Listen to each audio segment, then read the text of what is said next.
शाहिद मेहरबान टीवी की तरफ से अपने तमाम चाहने वालों को मोहब्बतों भरा सलाम। प्यारे दोस्तों, आज मैं आपके साथ 2 अक्टूबर 1938 को पैदा होने वाले चॉकलेटी हीरो सुपरस्टार वहीद मुराद की खूबसूरत यादें शेयर कर रहा हूँ। वो जवानी में हम सब से क्यों रूठ कर चले गए, ये हक़ाइक़ भी आपके सामने पेश करूँगा। इस वीडियो को एंड तक देखना।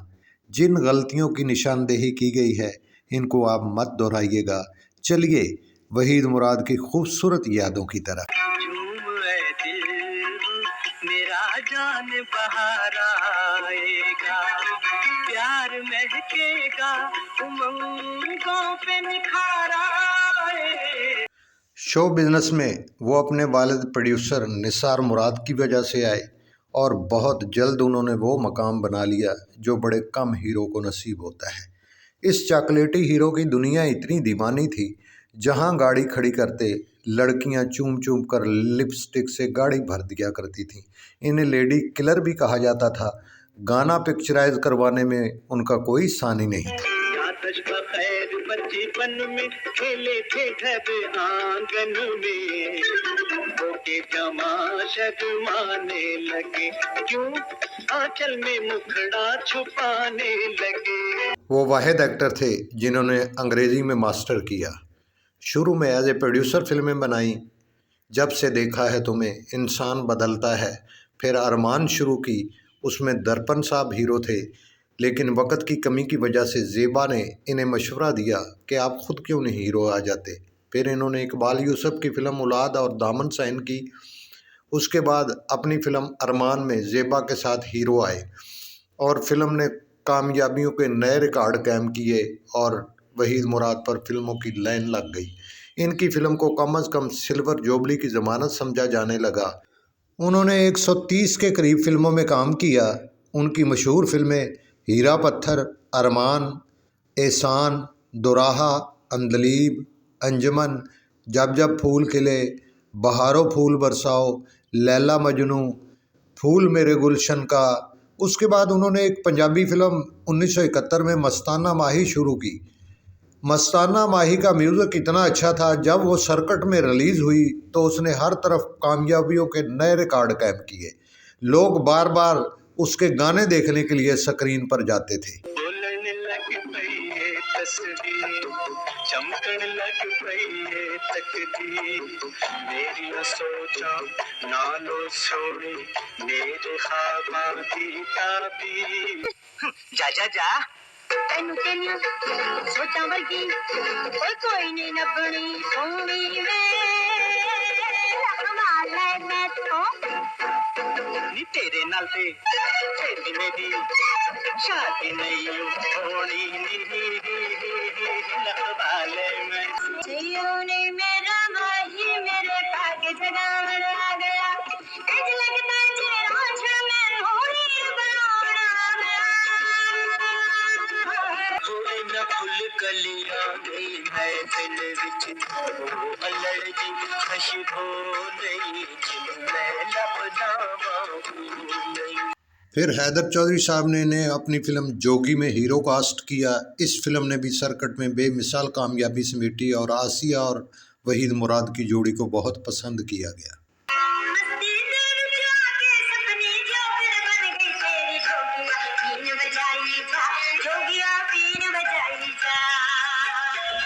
मस्ताना माही के बाद आलिया के साथ इनकी एक और क्लासिक मूवी इश्क मेरा नाम, थिक लव स्टोरी। इस फिल्म का म्यूज़िक ही इतना शानदार और कमाल था कि लोग वहीद मुराद और आलिया के गाने बार बार देखने के लिए सिनेमा का रुख करते।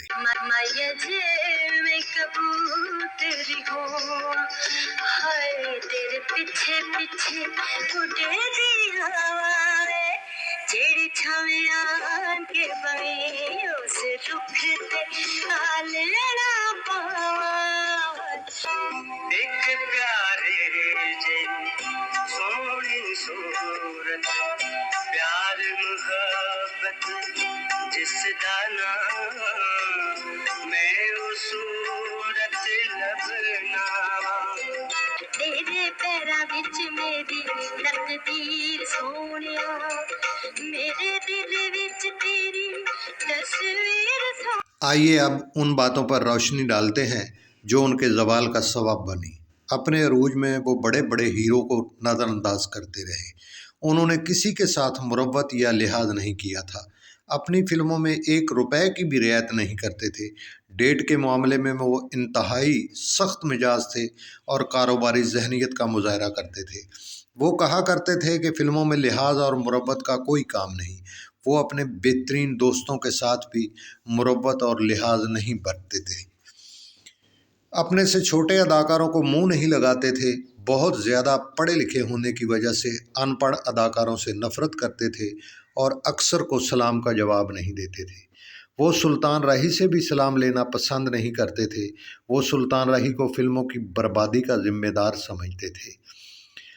फिल्म तहज़ीब की शूटिंग पर मोहम्मद अली, नदीम, शाहिद साहब बैठे थे। वहीद मुराद साहब आए और सबसे सलाम दुआ किया। शाहिद साहब ने उन्हें सलाम किया तो उन्होंने शाहिद साहब का जवाब भी देना गवारा ना किया। वो कहते थे कि फ़िल्म इंडस्ट्री में अनपढ़ लोगों का राज है। उनकी अनानियत और ख़ुद पसंदी उनके आड़े आई। अपनी आला तालीम की वजह से वो इंडस्ट्री में पंजाबी फ़िल्मों के कुल्हाड़े और गंडासे पर सख्त तनकीद करते थे। वो कहा करते थे कि इंडस्ट्री पर तो जाहिलों का राज है। ये फ़िक्रा उनके ज़वाल का सबब बनता चला गया, क्योंकि मुंह से निकली हुई बात हर जगह पहुंचती है। प्रोड्यूसरों ने उन्हें ड्रॉप करना शुरू कर दिया और उनकी जगह नदीम और शाहिद साहब को लेना शुरू कर दिया। एक दफ़ा मरी में नदीम और वहीद मुराद साहब शूटिंग कर रहे थे। कॉलेज की लड़कियों की एक बस वहां पर आई और वो भागती हुई उनकी तरफ आई। वहीद मुराद साहब ने समझा कि ये मुझे मिलने के लिए आ रही हैं, मगर वो आकर नदीम से चिमट गईं और ऑटोग्राफ लेने शुरू कर दिया और वहीद मुराद को इग्नोर कर दिया। एक आध लड़की ने उनसे ऑटोग्राफ लिए। इस वाक़यात ने भी उनके दिल पर गहरी चोट लगाई।